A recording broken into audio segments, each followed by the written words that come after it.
Ngole LH Tluanga96 hian ka chenna ram thlaler ani lalpa ti hi la da lawe atia pilar wali phuania puro kunga thluk siam kan sadon ani kan sana turki hi +5 F in kan sadon ani ka chenna ram thlaler ani lalpa klemna chum le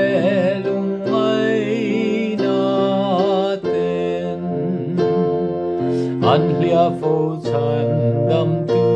mel du om lalpa I ne na om reng ka du ka trong trai ngai thala ka dil mal so mang che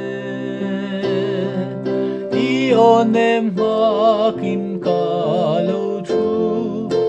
ithamwana ochu mana gesi mani alumai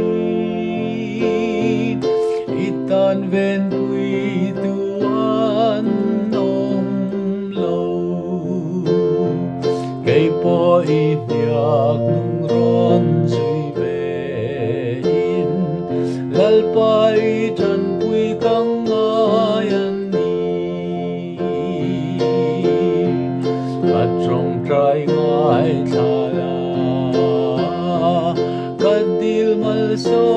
mang che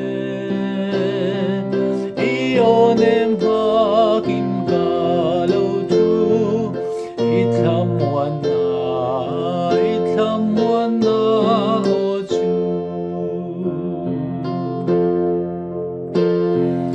Ôi na chung ka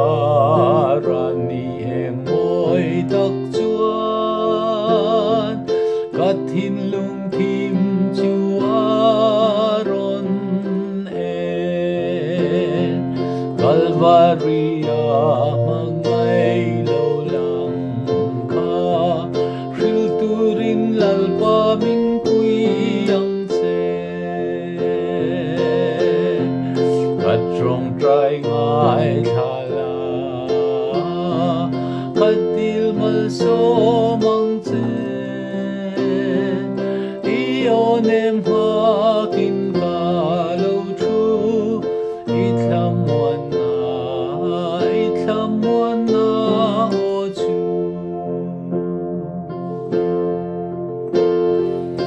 Re omma se itagan Lalpa itanung turin min puila kahun zong itana kadu itan châu min ti thiang hi mang se katrong trai ngai thala kadil mal so mang che Iyon em hakin ka lo thu Ithamwana ochu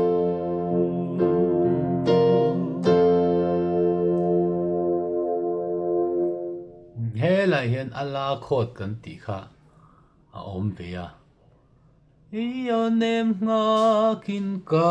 ti lai tak kha